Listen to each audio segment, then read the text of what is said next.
Hello everyone, स्वागत है आप सभी का हमारे यूट्यूब चैनल ज्ञान गंगा हिंदी में। और आज हम लोग बात करने वाले हैं भारतीय राष्ट्रीय कांग्रेस के बारे में। इससे पहले हम लोगों ने इसका पार्ट 1 देखा था, ये पार्ट 2 है। उसमें हम लोगों ने देखा था कि किस तरीके से लोग जो थे अंग्रेजी शासनकारी नीतियों से त्रस्त थे और त्रस्त होकर के उन्होंने तरह तरह के संगठन बनाने शुरू किए थे। और उन्हीं के क्रम में ये बात हुई कि एक अखिल भारतीय संघ बना दिया जाए, जिसमें पूरे जितनी पार्टियां हैं, छोटी छोटी क्षेत्रीय पार्टियां हैं, उनको शामिल किया जाए और शामिल करके एक बड़ी पार्टी बनाई जाए, एक अखिल भारतीय पार्टी बनाई जाए। और इसी सोच को लेकर के लोग जो थे संगठित होना शुरू किए थे। और इसी को ध्यान में रख करके 1883 के दिसंबर में इंडियन एसोसिएशन के सचिव थे आनंद मोहन बोस ने कलकत्ता में एक नेशनल कॉन्फ्रेंस बुलाई। यानी इन्होंने ये तय किया कि जितने हमारी क्षेत्रीय पार्टियां हैं या जितने लोग हैं जो राष्ट्रीय राजनीति से जुड़े हुए हैं लेकिन वो अलग अलग क्षेत्रों के हैं, तो उनको एक स्थान दिया जाए, एक चेहरा दिया जाए, जिससे वे पूरे भारत का प्रतिनिधित्व कर सके। और इसी को ध्यान में रख करके नेशनल कॉन्फ्रेंस बुलाई गई 1883 को। इसका उद्देश्य था कि जितने भी राष्ट्रवादी शक्तियां हैं उनको एकजुट कर दिया जाए। यानी जितनी बिखरी हुई राष्ट्रवादी शक्तियां हैं, चाहे वो विभिन्न संगठनों में हो, उनको क्या करना था, एक करना था। तो ये एक तरफ से हो रहा था। और दूसरी तरफ भारत जो एक रिटायर्ड ब्रिटिश अधिकारी थे जिनका नाम था A.O. Hume, Elon Octavian Hume, इन्होंने भी इस दिशा में प्रयास शुरू किए। यानी इन्होंने भी भारत के एक ऐसे चेहरे की बनाने की कोशिश की जिससे अंग्रेजी शासन से जो कुछ भी वार्तालाप हो उसको किया जा सके। और इसी को ध्यान में रखते हुए उन्होंने A.O. ह्यूम ने 1884 में भारतीय राष्ट्रीय संघ की स्थापना की। तो इन्होंने भारतीय राष्ट्रीय संघ की स्थापना की A.O. ह्यूम ने। दूसरी तरफ आपने देखा कि आनंद मोहन बोस ने एक कॉन्फ्रेंस बुलाई पूरे अखिल भारतीय तौर पर लोगों को एकजुट करने के लिए। तो एक तरफ जो थे आनंद मोहन बोस ने एकजुट करने का प्रयास किया, तो दूसरी तरफ A.O. ह्यूम ने ऐसी दिशा में काम करना शुरू किया। इन्होंने 1884 में भारतीय राष्ट्रीय संघ की स्थापना की। इसके बाद पूरे वर्ष ह्यूम भारत के नेताओं और लॉर्ड वायसराय डफरिन, यानी तत्कालीन उस समय के वायसराय थे डफरिन, इनसे विचार विमर्श करते रहे कि किस तरीके से जो है संघ बनाया जाए, किस तरीके से संगठन बनाया जाए। और इन्हें ब्रिटिश पार्लियामेंट्री का समर्थन भी प्राप्त था, क्योंकि उस समय जो था इस तरह की गतिविधि करना, जैसे कि आप लोगों को मिलेगा कि जो लोग भी भारत के लोगों की मदद पहुंचाते थे उन सभी को क्या किया जाता था, इंग्लैंड भेज दिया जाता था। या भारत के लोग जो थे अंग्रेजी शासन के खिलाफ काम करते थे तो उनको तरह तरह की सजाएं दी जाती थी।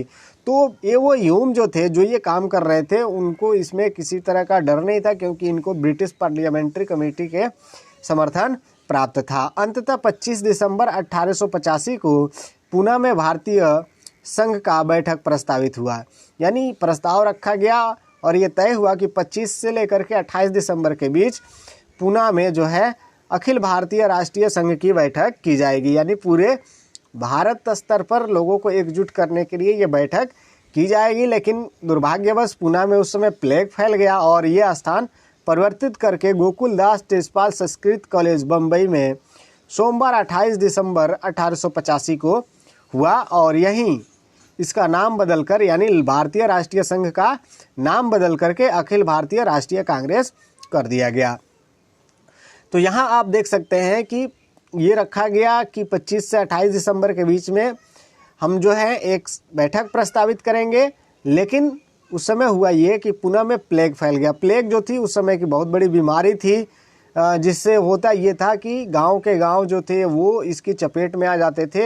यानी एक महामारी हम कह सकते हैं। और इस वजह से वहाँ जो था बैठक प्रस्तावित था उसको बदल दिया गया और बदल करके अब बम्बई के गोकुलदास तेजपाल संस्कृत कॉलेज में ये बैठक हुई और वहीं पर चल करके अखिल भारतीय राष्ट्रीय कांग्रेस की स्थापना हुई। अमेरिका के इतिहास में जो है कांग्रेस का मतलब है लोगों का समूह।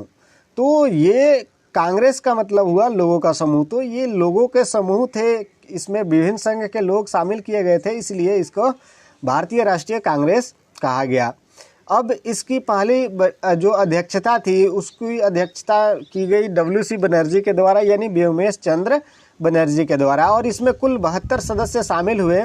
और इस संगठन जो स्थापित हुआ इसके निम्न प्रारंभिक उद्देश्य थे, यानी इन उद्देश्यों को लेकर के इस संघ की स्थापना हुई। आइए देखते हैं ये कौन कौन से उद्देश्य थे, जिनमें पहला था कि भारत के विभिन्न क्षेत्रों में राष्ट्रीय हित के काम से जुड़े लोगों के संगठनों, यानी जो लोगों के संगठन है उनके बीच एकता की स्थापना का प्रयास करना। तो जितने संगठन थे उन सभी संगठनों को क्या करना था, एक करना था। जैसे पूना मद्रास महाजन सभा था, पूना सभा था, इसके अलावा बहुत सारे ऐसे एसोसिएशन थे, उन सब लोगों को क्या किया गया, इसमें जोड़ने की कोशिश की गई और इसी उद्देश्य को लेकर के इसकी स्थापना की गई। नेक्स्ट है देशवासियों के बीच मित्रता और सद्भाव का संबंध स्थापित कर धर्म, वंश, जाति या प्रांतीय द्वेष को समाप्त करना। यानी पूरे भारत के लोगों में क्या करना था, मित्रता और सद्भावना, यानी एक साथ रहने की भावना, यानी सच्ची भावना और एक साथ रहने की भावना जो था इसको भी बढ़ाना था, और जाति, धर्म और प्रांत स्तर पर जो भेदभाव होता है उसको खत्म करना था।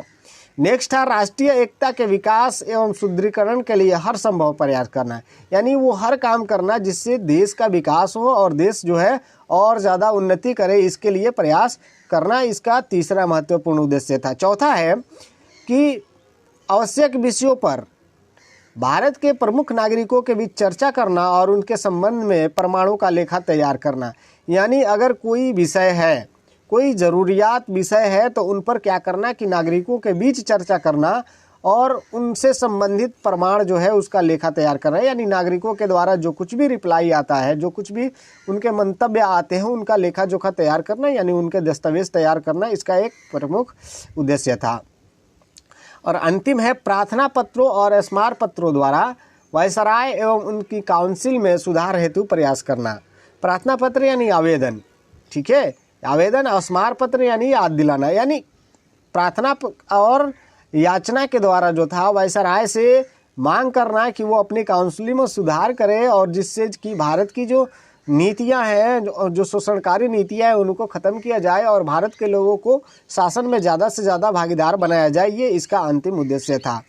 यहाँ ध्यान रखने वाली बात है कि इसका प्रारंभिक जो उद्देश्य था सिर्फ सुधार लाना था।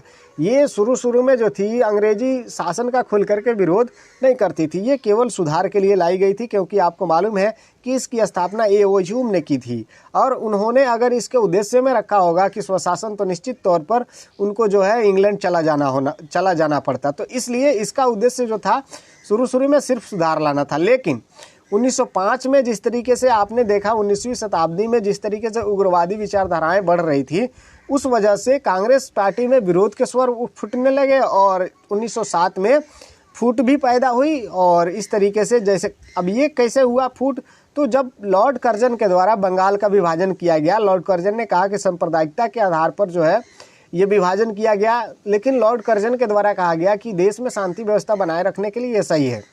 तो ये सांप्रदायिक आधार पर बंगाल का विभाजन हुआ। उससे क्या हुआ कि कांग्रेस में विरोध के स्वर फूटने लगे और फूटे भी। 1907 में कांग्रेस जो थी वो दो दलों में बढ़ गई, जिसका नाम था एक नरम दल, एक गरम दल। तो बाद में चल करके कांग्रेस पार्टी जो थी कुछ हद तक कमज़ोर पड़ गई, लेकिन जब महात्मा गांधी का इसमें पदार्पण हुआ तो कांग्रेस को मजबूती मिली और आगे चल करके इस पार्टी ने राष्ट्र में एकता स्थापित करने में सबसे ज़्यादा महत्वपूर्ण भूमिका निभाई और अंग्रेज़ों की शासन से मुक्ति दिलाने में भी महत्वपूर्ण भूमिका अदा की। तो इस तरीके से हम लोग देख सकते हैं कि कांग्रेस पार्टी की स्थापना किन परिस्थितियों में हुई, किस तरीके से हुई, किसने किया और इसके प्रारंभिक उद्देश्य क्या थे। तो ये थी आज की हमारी वीडियो। आपको वीडियो कैसा लगा आप हमें ज़रूर बताएं। अगर आपको वीडियो पसंद आता है तो कृपया अपने दोस्तों में शेयर करें। तो बस मिलते हैं फिर अगली वीडियो में अगले टॉपिक के साथ। तब तक आप पढ़ते रहें, सीखते रहें, देखते रहें। धन्यवाद।